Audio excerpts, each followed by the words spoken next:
His anger is boiling as the politics of impeachment evolve in a slow burn over the Christmas and New Year break, with pressure rising on senators of both parties over his coming Senate trial. Trump, between rounds of golf and greeting guests at his Mar-a-Lago resort in Florida, keeps returning to vent fury at the House Speaker who led his impeachment a week ago. Nancy Pelosi's district in California has rapidly become one of the worst anywhere in the U.S. When it comes to the homeless and crime, Trump tweeted on Thursday.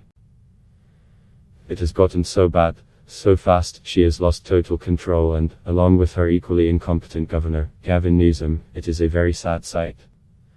In a string of tweets, Trump complained about Pelosi's decision not to send the articles of impeachment to the Senate until she learns about God's plans for the shape of his trial.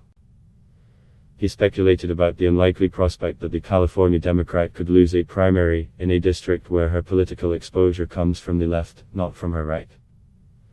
He also slammed the Speaker for impeaching him at all, insisting he did nothing wrong in his dealings with Ukraine, while quoting conservative pundits who were critical of Pelosi. The Democratic-led House last week passed articles of impeachment alleging abuse of power and obstructing Congress, over the president's pressure on Ukraine for political favors. The president's feud with Pelosi is a reminder that the House Speaker has been one of the few Washington players who often get the better of a president who loves to lay down the law. Stung by the historic stain of impeachment, Trump might at least by now have been looking forward to a Senate trial that is expected to easily acquit him. But Pelosi's move, designed to boost leverage of Senate Democrats tussling with the GOP over the makeup of the trial, has deprived the president of peace of mind on impeachment over his 2-week holiday break. Democrats turn up the heat on McConnell. Talks between Senate Majority Leader Mitch McConnell and Minority Leader Chuck Schumer have hit an impasse over the question of witnesses. There is little apparent prospect of a breakthrough until the new year. Schumer, a New York Democrat, wants McConnell, a Kentucky Republican, to call testimony from officials like former National Security Advisor John Bolton and White House Acting Chief of Staff Mick Mulvaney. Trump had refused to let either man testify for the House impeachment investigation. But the Senate GOP leader argues that conducting investigations and improving the Democratic case is not the Senate's job. Democrats are spending the holiday seeking to pile pressure on McConnell, apparently trying to saddle Republicans with the politically damaging picture of an unfair trial. I think you'll see Republicans rise to the occasion, Rep. Steve Cohen, D. Tennessee, said Thursday on CNN Newsroom. They would not want to besmirch the reputation of the body in which they serve, in which they would like to contribute to its stellar position as a place of respect in the United States system of government, Cohen said. And I think they'll support a fair trial. Democrats have seized on comments by Republican Sen.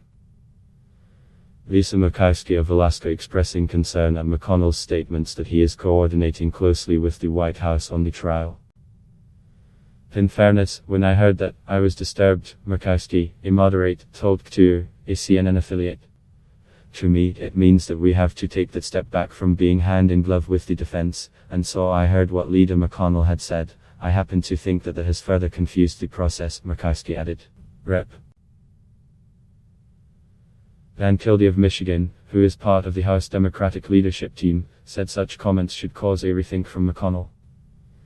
He should listen to his fellow senators, particularly Republican senators like Sen. Murkowski, who is expressing what is a very broadly held view, Kildee told CNN. Mitch McConnell should not be coordinating and fully responding to the White House when it comes to how he determines to conduct this trial. Some Democrats faced a trial vote, but Democratic leaders may have trouble presenting a united front against the president in the Senate, given recent comments by one vulnerable senator in the party, Doug Jones of Alabama. Jones, who comes from a state Trump is expected to win big in 2020, said over the weekend that he wanted the dots to be connected before deciding how to vote in the trial. What I really want to see, though, is to fill in the gaps, Jones said on ABS's This Week. Kildee, however, argued that senators had a greater duty in a trial than merely to take current politics into account. I think the Senate, in a case like this, every senator is going to have to answer not just to their constituents in this moment, but as I have said in the past, to the future. In my case, I think about my grandchildren. "We are going to have to answer for how we acted," he told CNN's Ryan Nobles. Other senators often seen as possible defections from Democratic ranks during a Senate trial include Kyrsten Sinema of Arizona and Joe Manchin of West Virginia. Any Democratic vote to acquit the president would give Trump and other Republicans the propaganda win of being able to argue that he had been acquitted in the Senate trial by a bipartisan majority. Still, there is also political heat on some Republicans, who could stand to lose if the trial is seen as unfair. Colorado's Cory Gardner and Maine's Susan Collins, who face difficult re-election races in swing states, must wrestle with the delicate politics of impeachment.